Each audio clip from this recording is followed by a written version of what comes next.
Hi friends, ఎలా ఉన్నారు? బాగున్నారా? ఈరోజు ప్రేమ సాక్షిగా 8వ ఎపిసోడ్.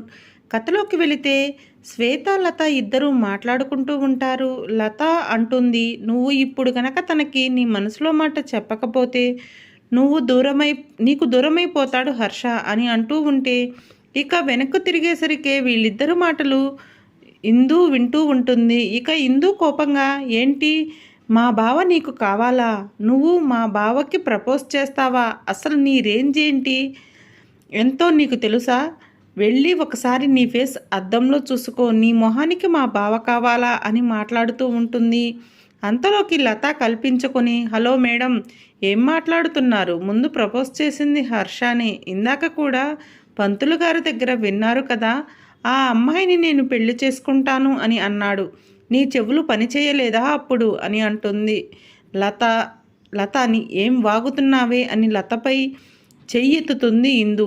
ఇక తన చేతిని శ్వేత గట్టిగా పట్టుకుంటుంది. ఆ పట్టును వదిలించుకోవటానికి నానా తంటాలు పడుతూ ఉంటుంది ఇందు. నీకు ఎంత ధైర్యం ఉంటే నా ఫ్రెండ్ మీద చెయ్యెత్తుతావు? ఇప్పటి వరకు చెప్దామా వద్దా అని ఆలోచిస్తూ ఉన్నాను.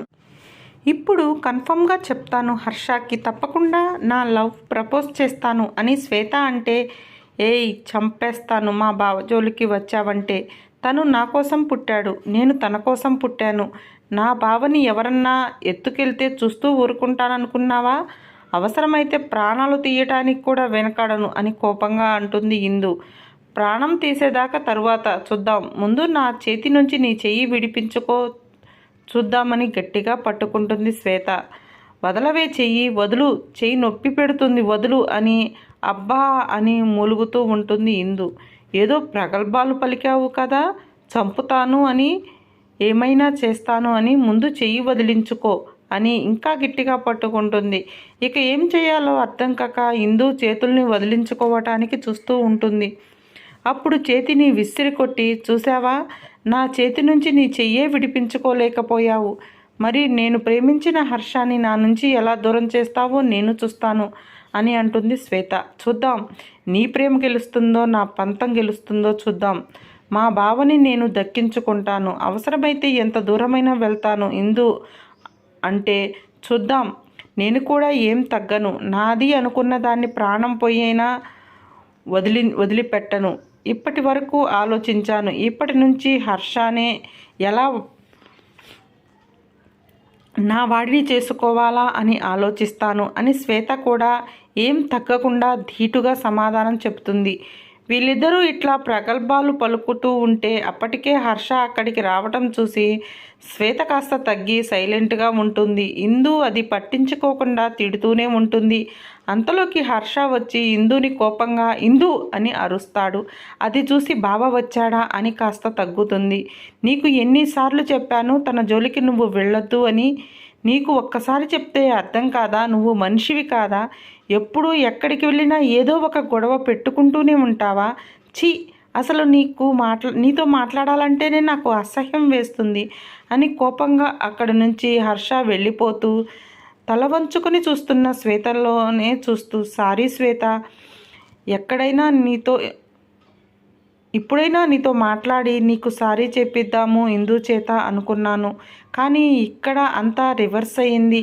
ఇక్కడ కూడా నిన్ను బాధ పెట్టాను, ఐఆమ్ సారీ అని చెప్పి శ్వేతనే చూస్తూ ఉంటే ఇక ఇందుని వాళ్ళ ఫ్యామిలీ మెంబర్స్ని అందరినీ కారు దగ్గరికి ఎక్కించి, నాకు చిన్న పని ఉంది ఇప్పుడే వస్తాను అని చెప్పి మరలా గుడిలోకి వెళతాడు హర్ష.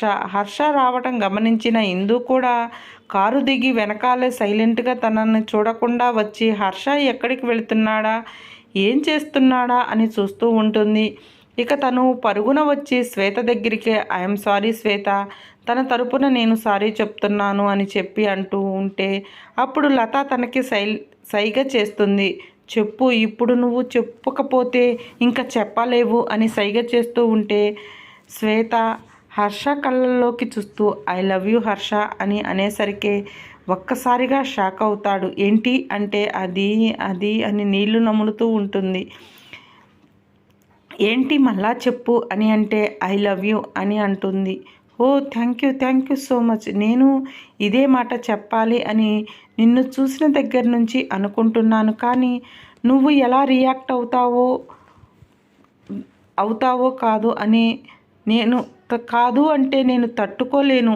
అందుకని ఏం చెప్పాలా అని ఆలోచిస్తున్నాను అని హర్ష ఎంతో సంతోషంగా గాల్లో తేలిపోతూ తన చేతులు పట్టుకొని love you two so much అని తన దగ్గరకు తీసుకోబోతాడు. ఇక అంతలోకి ఇది గుడి అని చెప్పి అంటుంది శ్వేత. ఇక నవ్వుతూ సారీ అని చెప్పేసి సరే మనం రేపు మీట్ అవుదాం, నీ ఫోన్ నెంబర్ నాకు ఇవ్వు అని శ్వేత ఫోన్ నెంబర్ హర్ష తీసుకుంటాడు. సరే జాగ్రత్త అనేసి ఇక నవ్వుతూ తన కారు దగ్గరికి వస్తుంటే ఇక ఇందు ఏమీ ఎరగనట్లు వెళ్ళి కారులో కూర్చుంటుంది. తన ఒళ్ళు మండిపోతూ ఉంటుంది. హర్షకి తను ఐ లవ్ యూ చెప్పటం ఒక ఎత్తు అయితే హర్ష దానికి ఇంకా ఎక్కువ సంతోషంగా రియాక్ట్ అవ్వటం తట్టుకోలేకపోతుంది. అంటే బావ కూడా తనని ప్రేమిస్తున్నాడా? దాన్ని ఇక నా గతి ఏమిటి? నేను అమెరికా నుంచి వచ్చిందే బావని పెళ్లి చేసుకోవాలని. ఇప్పుడు ఏమీ చేతకాని దానిలాగా మళ్ళా వెనక్కి వెళ్ళిపోవాలా? బావని వదిలేసుకోవాలా? అది ఈ జన్మలో జరగదు. బావ నాకే సొంతం. బావని నేనే పెళ్లి చేసుకోవాలి. అవసరమైతే దాన్ని అడ్డం వచ్చినా ఎవరినైనా పక్కకి తప్పించేస్తా అని కోపంతో రగిలిపోతూ ఉంటుంది. ఇక కారులోకి వచ్చి కూర్చున్న హర్ష ఎక్కడికి వెళ్ళావు నాన్న అంటే ఏం లేదమ్మా, ఇందాక ప్రదక్షిణాలు చేస్తున్నప్పుడు నాకు చాలా విలువైన ఒక వస్తువు అక్కడ పడిపోయింది, దాన్ని తెచ్చుకోవడానికి వెళ్ళాను అని మెరుస్తున్న కళ్ళతో చెప్తాడు. వాళ్ళ అమ్మకి చెప్తుంటాడు. ఏమైంది నాన్న, ఈరోజు నీ ఫేస్లో ఏదో తెలియని ఒక సంతోషం కనిపిస్తుంది అని అంటే అవునా అమ్మ, గుడికి వచ్చాం కదా, ఆ పాజిటివ్ ఎనర్జీ ఏమో అని తను సంతోషంగా బయటి వైపు చూస్తూ దీనికంతటికీ కారణం శ్వేత అని నవ్వుకుంటూ ఉంటే సేమ్ ఇందు కూడా దీనంతటికీ కారణం ఆ శ్వేతనే. అబ్బా ఏం మురిసిపోతున్నాడు, నా మొహం చూస్తే ఏనాడు నీకు అంత సంతోషం కలగలేదు కదా, దాన్ని చూస్తే సంతోషంగా ఉందా? ఏముంది దానిలో, నాలో లేనిదేమిటి బావా అని మనసులో ఒక పక్క బాధ, ఒక పక్క కోపం, ఏం చేయాలి అనే కసి ఇందుని నిలవనివ్వటం లేదు. సేమ్ హర్ష పరిస్థితి అంతే. సంతోషంతో కళ్ళల్లో కారులో కూర్చోలేకపోతున్నాడు. ఎప్పుడు మరలా శ్వేతని కలుస్తానా అని తన ఊహల్లోనే ఉండిపోయాడు హర్ష. ఇక ఇంటికి బయలుదేరుతుంది శ్వేత. శ్వేత కూడా అంతే సంతోషంగా ఉంది. లత, కంగ్రాట్స్ శ్వేత, నీ మనసులో మాట హీరోకి చెప్పావు.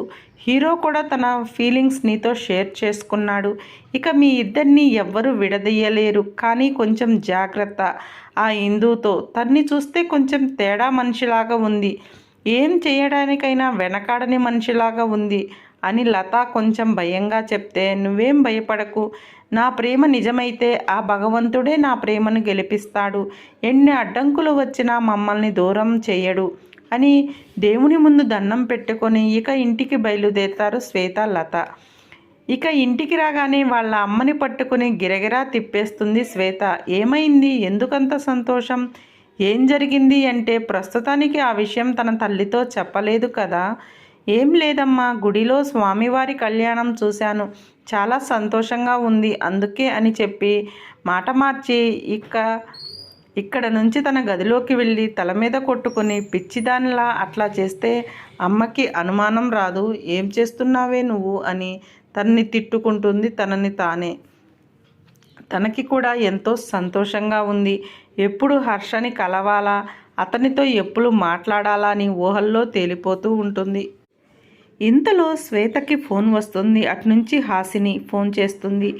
హలో ఎవరు అంటే నేనే హాసిని అని అంటే ఏంటి హాసిని ఏం చేస్తున్నావు, ఇన్ని రోజులకు గుర్తొచ్చిందా ఈ శ్వేత అని అడుగుతుంది కాస్త కోపంగా. అదేం లేదు శ్వేత, ఒక విషయం నీతో చెప్పాలని చేశాను అని అంటే ఏమిటి చెప్పవే అంటే రేపు నా నిశ్చితార్థం, నువ్వు పిన్ని బాబాయ్ తప్పకుండా రావాలి, అమ్మ వాళ్ళు బిజీగా ఉండి నాకు చెప్పమన్నారు అని అంటే అబ్బో అప్పుడే పెళ్లిపీటల మీదకి ఎక్కుతుందన్నమాట మా అల్లరి పిల్ల హాసిని అని అంటుంది శ్వేత.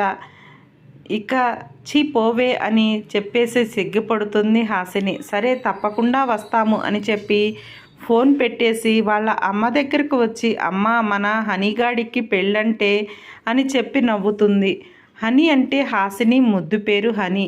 అవునా, అప్పుడే దానికి పెళ్ళి ఎప్పుడంట ఏంటి అని అడిగితే, ఏమోనమ్మా రేపు నిశ్చితార్థం అంట, నిన్ను డాడీని నన్ను రమ్మని చెప్పింది అని అంటే, సరే వెళ్దాంలే అని అంటుంది శాంత. ఇక తెల్లారి ఉదయం ముగ్గురు రెడీ అయ్యి నిశ్చితార్థానికి వెళతారు. అక్కడికి వెళ్ళేసరికి ఇల్లంతా నిశ్శబ్దంగా ఉంటుంది. ఏంటి నిశ్చితార్థం అన్నారు, ఎటువంటి హడావుడి లేదు, ఏం జరిగింది అని లోపలికి వెళతారు. వెళ్ళేసరికి అందరూ దిగులుగా కూర్చొని ఉంటారు. ఏమైంది, నిశ్చితార్థం అన్నారు కదా, ఎందుకు ఇలా ఉన్నారు అని అంటే, హాసిని ఏడుస్తూ శ్వేతను చుట్టుకుంటుంది. ఏమైంది, ఎందుకు ఏడుస్తున్నావు చెప్పు అని తనని ఓదార్పుగా అడిగితే, ఇక తన గదిలోకి తీసుకువెళుతుంది. చెప్పు ఇప్పుడైనా ఏమైంది అంటే, ఏం లేదే, పెళ్లి కొడుకు వేరే అమ్మాయిని ప్రేమించాడంట, ఆ విషయం ఇంట్లో వాళ్ళకి చెప్పలేదంట, నిశ్చితార్థం వరకు వచ్చేసరికి ఇక తప్పదు అని ఆ అమ్మాయిని పెళ్లి చేసుకొని ఇంటికి తీసుకువచ్చాడంట, అందుకని నిశ్చితార్థం పెళ్ళి ఆగిపోయాయి అని ఏడుస్తుంది హని. ఎందుకే ఏడుస్తున్నావు, ముందే తెలిసింది కాబట్టి సంతోషం, లేకపోతే పెళ్ళయ్యాక తెలిస్తే నీ జీవితం ఒక నరకంలాగా ఉండేది. దేవుడు నీ యందు ఉండి నీకు చాలా మంచి చేశాడు, నువ్వు బాధపడకు, అంతకన్నా మంచి సంబంధం నీకు వస్తుంది, నువ్వు బంగారానివి తల్లి, నువ్వు ఎందుకు ఏడుస్తున్నావే, నీలాంటి దాన్ని వదులుకున్న వాడు ఏడవాలి అని అంటుంది శ్వేత. ఇక కళ్ళు తుడుచుకుంటుంది హని. ఇక బయటికి వస్తారు. వచ్చేసరికి వాళ్ళ ఫ్యామిలీ కూడా అలానే బాధపడుతూ ఉంటే శ్వేత వాళ్ళ అమ్మా నాన్న వాళ్ళని ఓదార్స్తూ ఉంటారు. అప్పుడు శ్వేత అంటుంది, బాబాయ్ పిన్ని ఎందుకు మీరు బాధపడుతున్నారు, పెళ్ళి కాకముందు ఈ విషయం తెలిసింది కాబట్టి సరిపోయింది, పెళ్ళయ్యాక తెలిస్తే ఇంకెంత బాధపడాల్సి వచ్చేది, మన హనీ జీవితం నాశనం అయిపోయేది, ఇప్పటికైనా ఏం జరగలేదు, సంతోషించండి, అయినా తనకి ఇప్పుడే పెళ్ళేంటి, చక్కగా చదువుకుంటుంది కదా, తను కోరుకున్నట్లు అమెరికా పంపించి చదివించవచ్చు కదా అని అంటుంది శ్వేత. అమెరికానా, అంత డబ్బు మన దగ్గర ఎక్కడుంటుంది తల్లి అంటాడు హనీ వాళ్ళ డాడీ రఘు. ఇప్పుడు డబ్బుతో పని లేదు బాబాయ్, లోన్లు ఇస్తున్నారు చదువుకోవటానికి, మీరేం భయపడకండి, నేను చూసుకుంటాను అని చెప్పి అంటుంది. వాటి వివరాలన్నీ నేను తెలుసుకొని మన హనీని యుఎస్ పంపిద్దాం, తను అక్కడ మాస్టర్ చేసి తన కాళ్ళ మీద తను నిలబడిన తరువాత పెళ్లి చేద్దాము, తొందరపడి పెళ్లి చేయకండి, తను చిన్న పిల్ల మనస్తత్వం, తన అల్లరిని తట్టుకునేవాడు, తనని ఒక పిల్లలాగా చూసుకునేవాడు మాత్రమే తనని పెళ్లి చేసుకోవాలి, వేరే వాళ్ళు చేసుకుంటే తన సంతోషంగా ఉండలేదు బాబాయ్ అని చెప్పి అంటుంది.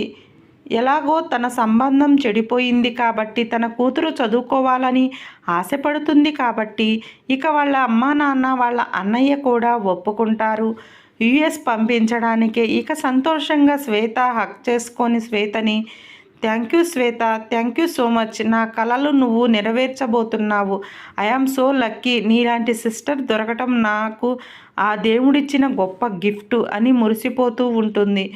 సరే అయితే నేను ఆ పని మీద ఉంటాను, వెళ్ళొస్తాము అని ఇక వీళ్ళు తిరిగి ప్రయాణం అవుతారు.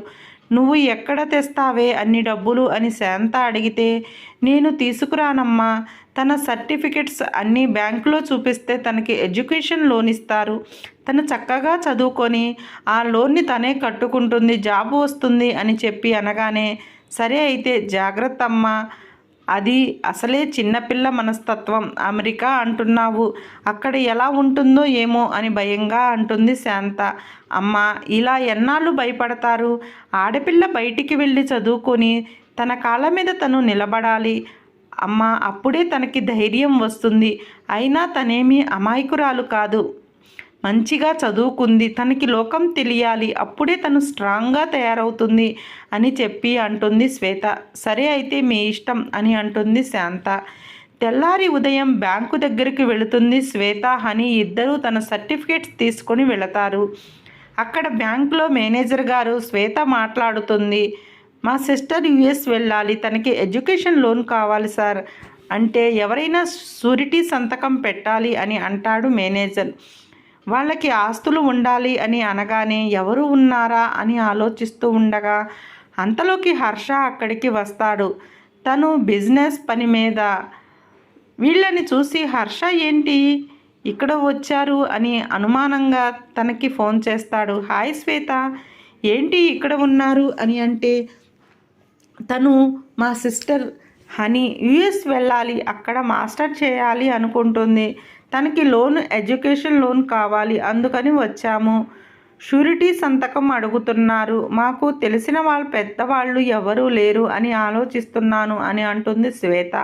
హో అంతే కదా, నేను పెడతాను అని ఇక హర్ష వచ్చి హాయ్ సార్ అంటే కమాన్ హర్షవర్ధన్, ఎలా ఉంది మీ బిజినెస్ అని మేనేజర్ మాట్లాడుతుంటే ఐఆమ్ ఫైన్, సూపర్గా ఉంది, జరుగుతుంది, ఏం ప్రాబ్లం లేదు అని అంటాడు హర్ష. చిన్న వర్క్ సార్, అయిపోగానే మీ పని స్టార్ట్ చేస్తాను అంటాడు మేనేజర్. తనకి షూరిటీ సంతకం నేను పెడతాను అంటే మీరా అని ఆశ్చర్యంగా చూస్తాడు మేనేజర్. నేనే పెడతాను అని అంటాడు హర్ష. ఓకే సార్, మీరు పెడితే మాకు ఇంకా ప్రాబ్లం ఏమిటి, తప్పకుండా తనకి ఎంత లోన్ కావాలంటే అంత ఇస్తాము అని చెప్పి అంటాడు మేనేజర్. ఇక ఫార్మాలిటీస్ పూర్తి చేసి నేను వెళ్తున్నాను ఇక అని హర్ష శ్వేతకి చెప్పి బయలుదేరతాడు. బయటికి వచ్చిన హర్షతో మాట్లాడాలని 1 minute సార్ అని చెప్పి మేనేజర్కి శ్వేత బయటికి వచ్చి థ్యాంక్ యూ హర్ష, తనని ఎలాగా ఈ ప్రాబ్లం నుంచి బయటపడేయాలా అని ఆలోచిస్తున్నా, నాకు మీరు చాలా పెద్ద హెల్ప్ చేశారు, థ్యాంక్ యూ సో మచ్ అంటే ఏంటి శ్వేత, మనిద్దరి మధ్య థ్యాంక్స్ సారీలు అలాంటివి మనిద్దరి మధ్య ఉండకూడదు, నీకు ఫ్రీగా ఉంటే మధ్యాహ్నం ఒక్కసారి కలుద్దామా అని అంటాడు హర్ష శ్వేత కళ్ళల్లోకి చూస్తూ. హర్ష అలా చూస్తూనేసరికి శ్వేతకి చాలా సిగ్గుగా అనిపిస్తుంది. నేను ఫోన్ చేస్తాను హర్ష అనేసి లోపలికి వెళ్ళిపోతుంది. అలా సిగ్గుపడేసరికే తన బుగ్గలు ఎర్రగా మారిపోతాయి. అది చూసిన హర్ష నవ్వుతూ తను కూడా ఇక బయటికి వచ్చేస్తాడు. హర్ష మనసులో ఏదో తెలియని సంతోషం. ఎప్పుడూ ఎరగడు ఈ సంతోషాన్ని. ఇది జీవితాంతం ఉండాలి అని కోరుకుంటున్నాడు. ఇక మేనేజర్ రూమ్లోకి వెళ్ళిన శ్వేత తన సీట్లో కూర్చుంటుంది. మేడం, హర్ష సార్ తెలుసని చెప్తే ఇంతసేపు ఈ డిస్కషన్ అవసరం లేదు కదా, ఎంత లోన్ కావాలంటే అంత లోన్ ఇచ్చేవాళ్ళం, సార్ని ఎందుకు పిలిచారు, ఫోన్ చేస్తే సరిపోయేది కదా అని అంటే లేదండి నేను పిలవలేదు, హర్షనే వచ్చారు అని చెప్పి అంటుంది. సరే మేడం, మీకు ఎంత లోన్ కావాలంటే అంత తీసుకోండి, నో ప్రాబ్లం అంటాడు మేనేజర్. థ్యాంక్ యూ సార్ అనేసి అక్కడి నుంచి వచ్చేస్తారు ఇద్దరు. హనీ బయటికి రాగానే శ్వేతని హక్ చేసుకొని థ్యాంక్ యూ సో మచ్, నా కల నెరవేరుతుంది, నేను యుఎస్ వెళ్ళి బాగా చదువుకుంటాను అని చెప్పి సంతోషంగా అంటుంది హనీ. ఇంతకీ హర్ష ఎవరు, ఈయన మనకెందుకు షూరిటీ సంతకం పెట్టాడు అని ఆలోచిస్తున్నట్లు అడుగుతుంది. తను అని తల వంచుకొని ఏం చెప్పాలా అని ఆలోచిస్తుంటే బావగారా అని అనుమానంగా అడుగుతుంది. తను ఒక్కసారిగా కళ్ళు పైకెత్తి చూస్తుంది శ్వేత. ఏంటి నిజమేనా, బావగారేనా అని అంటుంది. పోవే అని సిగ్గుపడుతూ శ్వేత తన చేతులతో మొహాన్ని అడ్డు పెట్టుకుంటుంది. అబ్బో సిగ్గే, అక్కకు సిగ్గొచ్చేసింది అని తన చేతులు తీసేసి నిజమేనా, ఇది ఎప్పటి నుంచి జరుగుతుంది ఈ వ్యవహారం అని అడుగుతుంది. 1 నెల అని అంటే నెలలోనే అంత ప్రేమ నీ మీద, అంత నమ్మకమా, ఇంత షూరిటీ పెడుతున్నాడు అంటే నమ్మకం అయి ఉంటుంది అని అంటుంది హాసిని. ఏమో తెలియదే, తన్ని చూస్తే ఇప్పటి పరిచయంలాగా లేదు అనిపించదు, ఎన్నో జన్మల బంధంలాగా అనిపిస్తుంది నాకు అని అంటుంది శ్వేత. ఏమోలే కానీ బావ చాలా బాగున్నాడక్క, హ్యాండ్సమ్గా, మనసు కూడా చాలా మంచిది దానిలాగా ఉంది అనిపిస్తుంది. యువర్ లక్కీ అని హనీ అనగానే థ్యాంక్ యూ అంటుంది శ్వేత సిగ్గుపడుతూ. సరే ఇక బయలుదేరదామా అని శ్వేత స్కూటీ వేసుకొని హనీని వాళ్ళ ఇంటి దగ్గర వదిలిపెట్టి ఇంటికి వచ్చేస్తుంది. ఇక ఇందూకి ఫోన్ వస్తుంది. హలో అని ఫోన్ లిఫ్ట్ చేసి అంటే మేడం, హర్ష సార్ ఆ శ్వేత మేడానికి షూరిటీ సంతకం పెట్టారు, వాళ్ళ చెల్లెలు యుఎస్ వెళుతుందట, తనకి ఎంత ఖర్చైనా నో ప్రాబ్లం అని చెప్పి సార్ సంతకం పెట్టాడు అని అవతల నుంచి ఒక అజ్ఞాత వ్యక్తి ఫోన్ చేస్తే చెప్తాడు. అది వినగానే షాక్ అయ్యి ఒక్కసారిగా నించుని, ఏంటి యుఎస్ వెళ్ళటానికి షూరిటీ సంతకం పెట్టాడా హర్షబావ? సరే నేను చూసుకుంటాను, ఇలానే ప్రతి అప్డేట్స్ నాకు ఇవ్వు, ఇన్ఫామ్ చేస్తే నీకు క్యాష్ నీ అకౌంట్లో పడుతుంది అంటుంది అని చెప్పి ఫోన్ పెట్టేస్తుంది ఇందు. ఇప్పుడు ఇందు ఏం చేయనుంది? హనీ ఆశల మీద నీళ్లు చల్లుతుందా? తను ఎలా ఆలోచిస్తుంది అనేది రేపటి ఎపిసోడ్లో తెలుస్తుంది. స్టోరీ చాలా ఇంట్రెస్ట్గా ఉంటుంది. ఈ వీడియో కనుక మీకు నచ్చితే లైక్ చేయండి, షేర్ చేయండి, కామెంట్ చేయండి. మరిన్ని వీడియోల కోసం మా ఛానల్ని సబ్స్క్రైబ్ చేయండి. పక్కనే ఉన్న బెల్ ఐకాన్ నొక్కండి. Thank you for watching.